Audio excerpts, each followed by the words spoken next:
For a team of 8 nurses at DRH Health, care when you get discharged from the hospital is just getting started. When you're in your own environment, you're more receptive to nursing care and maybe just having a relationship with a nurse where you feel like you're comfortable with them.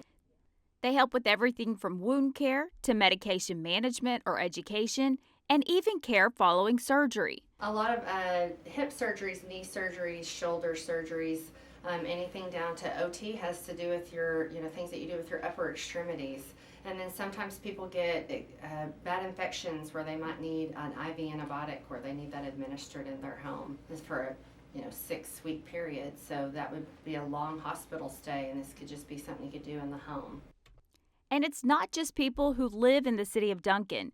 They serve a 50-mile radius from the hospital and take care of patients of all ages. And the good news is that most of the time, insurance will cover the cost.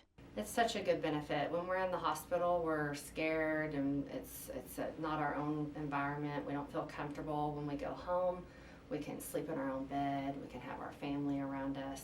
And then maybe for therapy, you need to learn how to get up and down your den or things like that, and you're in your own environment.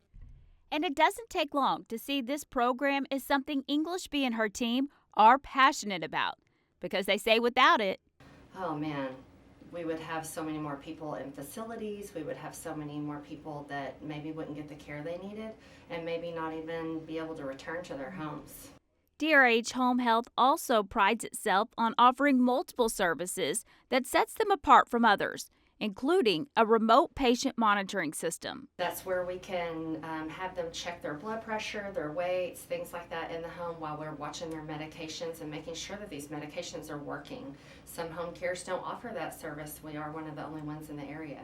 And it's already proving to be a success. We've had a couple of patients that have had successful stories where we monitored their heart rate and found out that they were not in normal range, and then eventually ended up needing things like a pacemaker, and those are successful outcomes.